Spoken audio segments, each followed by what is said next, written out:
So, to be frank, we have some good news. It's slightly good news, but it's mostly bad news, unfortunately, because there are two major pieces of legislation that have been passed in the previous 24 hours that not too fond of. Definitely not too fond of. I gave you guys my opinion on both, but this is where we're at. And I also don't think that the second piece that we're going to cover is going to get very far because there are mechanisms in place. And you know what? As much as some people want to black pill and just want to completely disengage from the process, that is not the way to do it. Okay? That's what the opposition wants. That's what the authoritarians are after. They just want to parse off everybody so that they have a monopoly on the low information voter, on the people who are not engaged.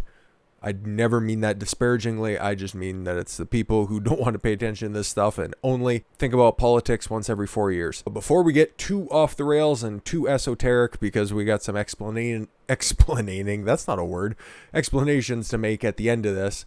We got the two pieces of legislation, chief among them. I guess you guys are going to be getting your $1,400 checks probably at the end of the month, maybe. And we looked at a previous study, or maybe it was just a headline that I seen. But yeah, the government also thinks that that'll do you through the end of June or the end of July. Yeah, so don't expect anything else in the near future. And if more governors keep following in line with the likes of KIV in Alabama and instead of Greg Abbott in Texas, you're going to be expecting more stimulus checks in the near future. And you know what? Before we get even a little bit further into that, I just noticed the little recommended tab over here in the corner where it says that there is actual relief needed for states like Alaska based on the actions of canceling the Keystone Pipeline. And that's the only time that stimulus is required. And I understand her call for that, okay? It shouldn't have been it shouldn't have just been a move at all to get rid of the one industry that is keeping Alaska above board, okay? There are some cities, and for the most part, a couple of provinces on the western half of Canada that thrive pretty much exclusively on the oil and gas industry. Like it or not, if it was to close shop like it has in the United States, Alberta, Saskatchewan, Manitoba, a large swath of British Columbia, it would be a ghost town overnight. Now, in some cities, Grand Prairie probably is at a point where it wouldn't completely collapse in and of itself, because we also have several pulp and paper mills in the area, the three major ones, and it's gotten to a size where it's pretty much self-sustaining, but that wouldn't be an optimistic outlook into the future. So if the government is going to take actions to lock anything down, and instead of bailing the people out who, to be frank, don't deserve it, if you're going to unduly punish somebody and hand out money as a means of remedy, the people in Alaska and the people in the states where the Keystone XL pipeline is specifically, and we're going to allow for those jobs, that is where you would hand out the monetary benefits. Enough rambling, let's get into this.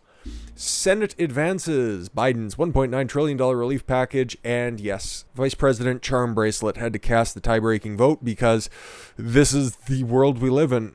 At least in modern history, the Senate has never been so close where the Vice President had to take such an active role, but it is once again just foreshadowing probably a few years down the road when she will just be out in the open pulling the strings instead of just behind the curtain just cackling away. The Senate on Thursday advanced President Joe Biden's $1.9 trillion COVID relief plan, yes, with Kamala Harris needing to step in to provide the tie-breaking vote. All Republicans voted to get... No, that would be the only reason why, because it's a fitty. And yes, I knew about the first time that she had to cast a tie-breaking vote, but it's apparently the third time, since January 20th. Clearly outpacing Mike Pence's 13 across 4 years.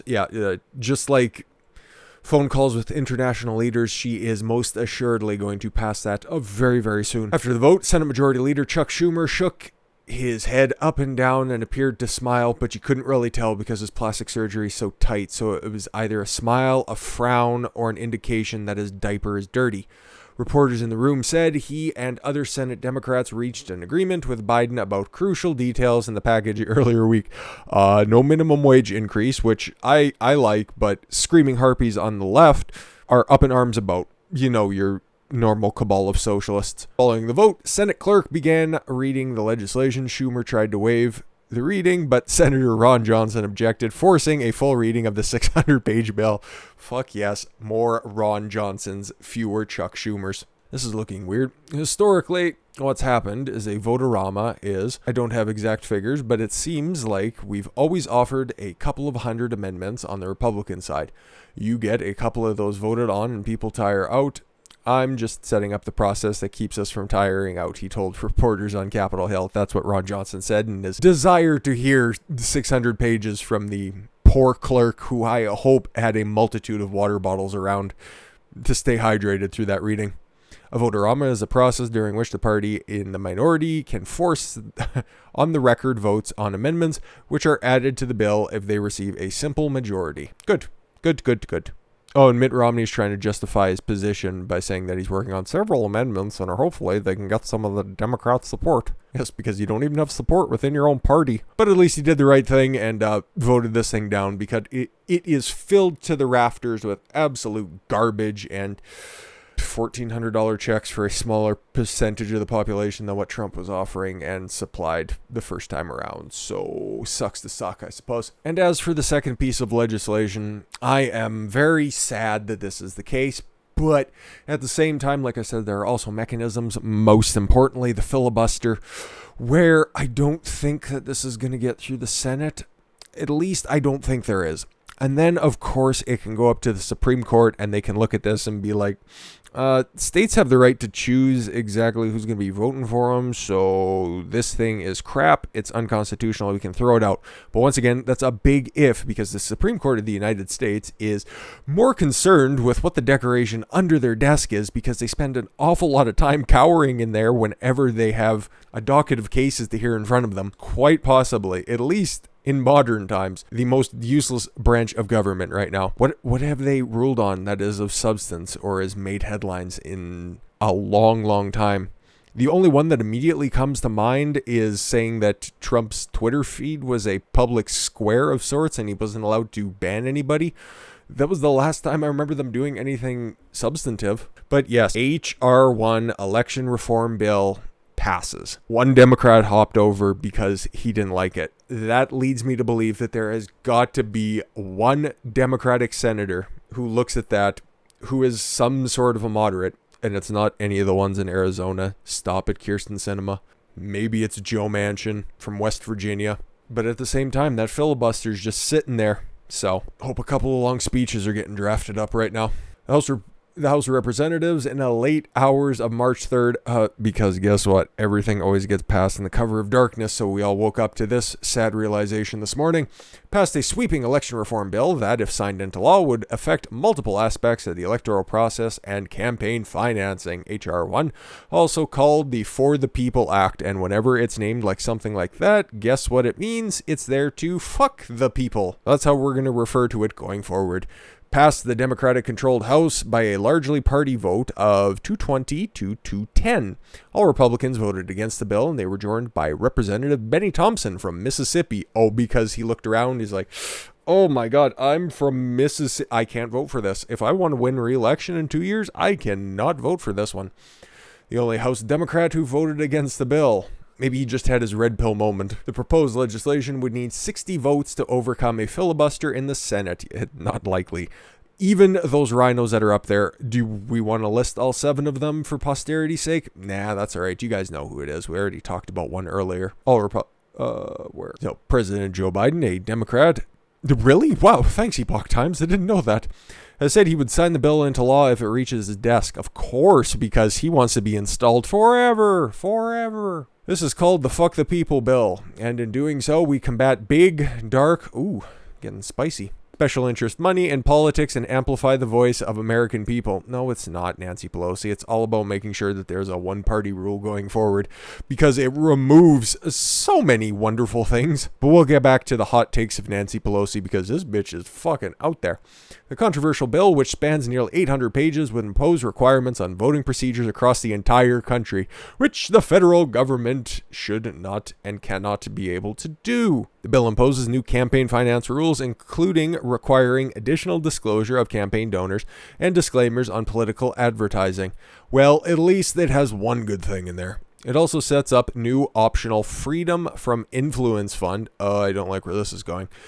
For congressional campaigns to encourage small dollar donations. Under the funding program, a candidate could or would receive 6 times the amount of a given small dollar contribution, which can be up to $200. Yes, which the government chips in. See how great that is? The money from the fund would come from a new 4.75% surcharge on all fines and settlement proceeds that corporations pay to the federal government.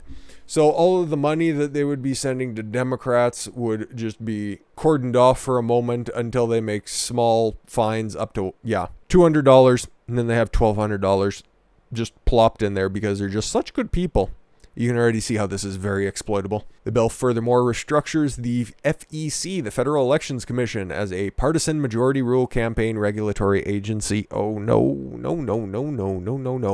It also creates extensive new restrictions on freedom of speech during campaigns, which is something that, yes, should immediately get struck down by the Supreme Court, in part by overturning the Citizens United Supreme Court case, which had dissolved certain limits on corporate and union political spending. The legislation would also prohibit coordination between super PACs and political candidates, Democrats most affected. The bill also requires disclosure of donors to religious and nonprofit advocacy groups. My God, I'm having a stroke.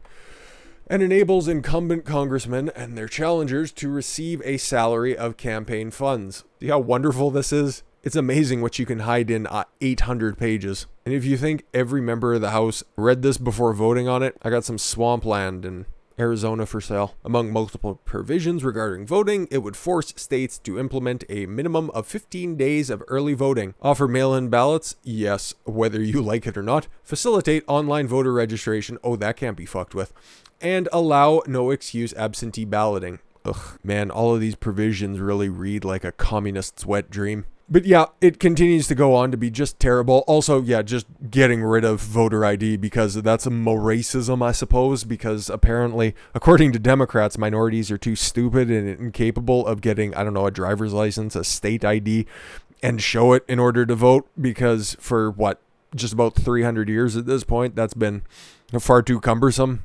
And the modern day people are just too stupid to do anything about it. Oh yes, and fill-ins would be allowed to vote because that's a great thing. Because they used to vote Democrat and then they got locked up. So it's like, well, if you won't let us flood the border with new voters, you have to let us reclaim our old ones. But like it says here in the first couple of paragraphs, the 60 votes to invoke the filibuster it's just not going to be there. So tough titties, this ain't going to be going anywhere. And even if it does, if 10 Republicans decide they're going to shit their mind and pull an ultimate NWO style heel turn, it ain't likely. It really isn't likely.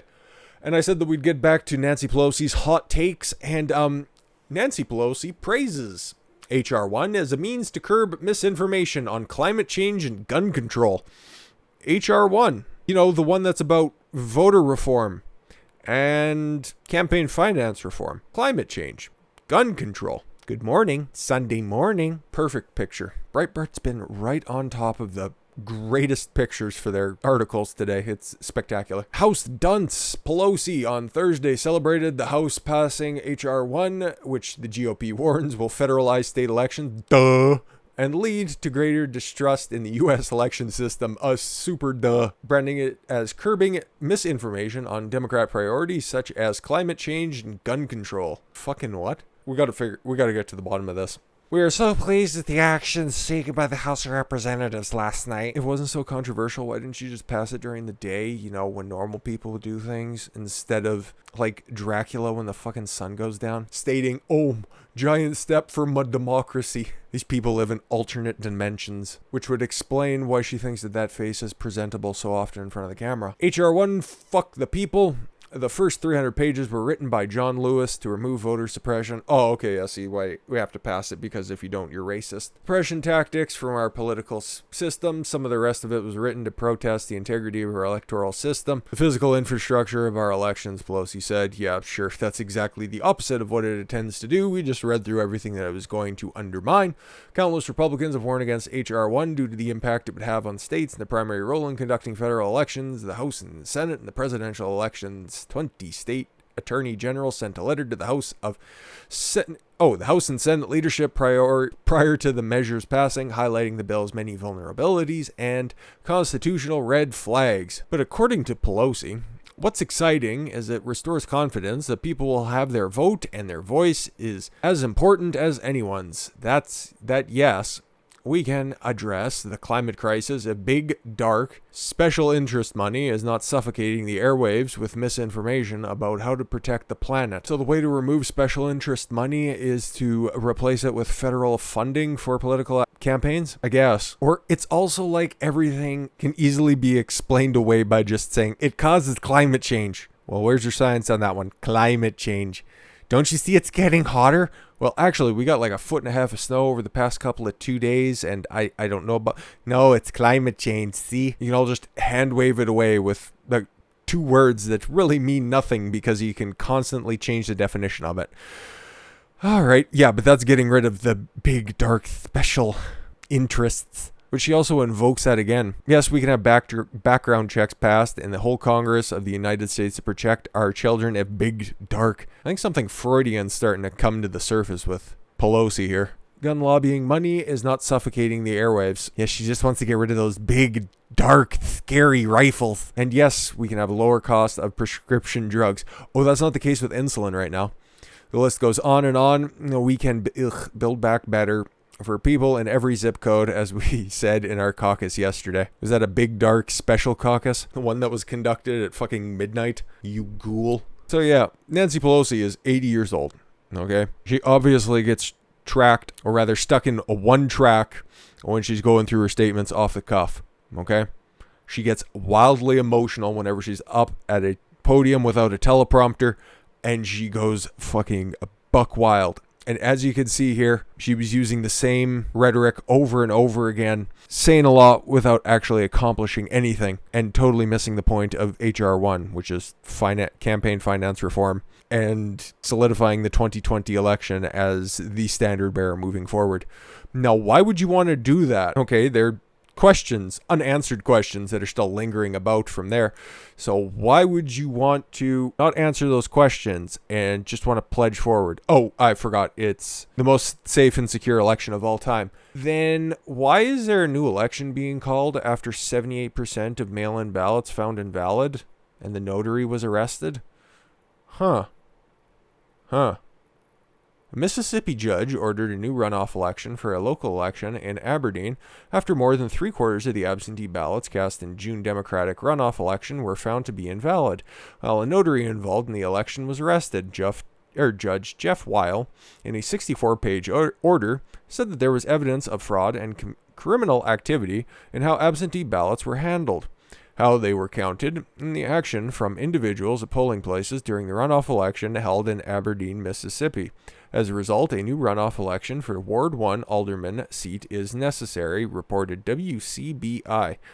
That's weird. Now, that was an election that was conducted under pandemic procedures, and it had to be thrown out, and an alderman seat is being held up because 78% of the mail-in ballots were invalid. Strange what gets uncovered when a judge actually steps up and does their job. So yeah, at the end of the day, these cases are going to continue to come out.